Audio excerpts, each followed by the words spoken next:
Pour répondre à cette question, je vais vous expliquer comment se reproduisent une grande partie des espèces marines comme les poissons côtiers, les crustacés ou les mollusques.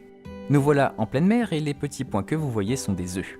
Il y a bien sûr des exceptions, mais dans beaucoup de cas, une fois que les animaux se sont reproduits à proximité des côtes, leurs œufs sont livrés à eux-mêmes, transportés au gré des courants sur des centaines de kilomètres. Une fois matures, ces œufs donnent naissance à de très petites larves qui se métamorphosent rapidement. Leur appareil digestif se développe, ces animaux changent de régime alimentaire, leur pigmentation et leur forme évoluent. On les appelle alors à ce stade des post-larves. Toujours influencés par les vents et les courants, ces jeunes poissons cherchent activement à retrouver les petits fonds côtiers, attirés par les bruits et les odeurs dégagés par les nombreux animaux qui peuplent ces zones. C'est dans ces lieux peu profonds, riches en nourriture variée et en cachette, que les post-larves vont trouver refuge pour entamer leur croissance. Mais au bout de quelques semaines, seuls 5 à 10% d'entre elles auront survécu. Les autres auront toutes été mangées par des prédateurs. Ce phénomène est naturel, sauf qu'aujourd'hui l'influence humaine apporte son lot de nuisances comme la pollution ou bien la destruction des habitats. Les zones côtières sont artificialisées pour répondre aux besoins de nos activités.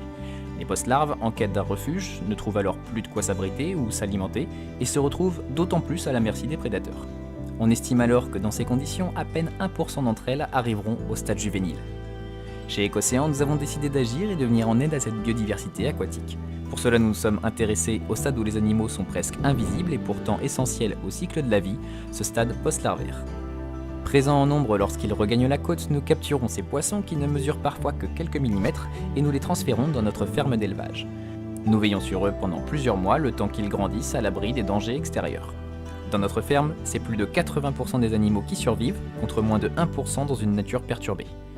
Nos juvéniles, plus grands, plus forts et désormais capables d'échapper à beaucoup de prédateurs, sont réintroduits en mer selon un protocole bien précis avec des chances de survie équivalentes à une nature en bonne santé.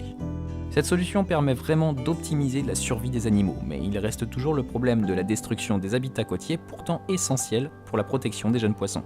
Notre équipe a ainsi imaginé une seconde solution complémentaire au repeuplement en créant une gamme d'habitats artificiels qui permettent de redonner une fonction de nurserie à ces lieux transformés.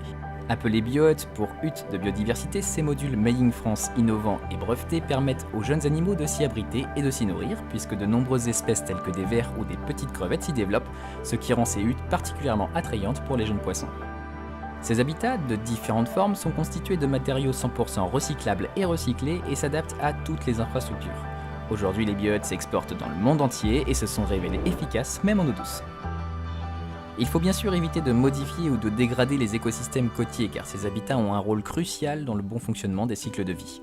Mais malheureusement aujourd'hui, l'homme a des impacts sur l'environnement à quasiment toutes les échelles et ces cycles se retrouvent perturbés. Les deux solutions que nous proposons chez Écocéan sont complémentaires et permettent d'atteindre un objectif, aider les jeunes poissons à devenir grands pour qu'ils puissent à leur tour se reproduire.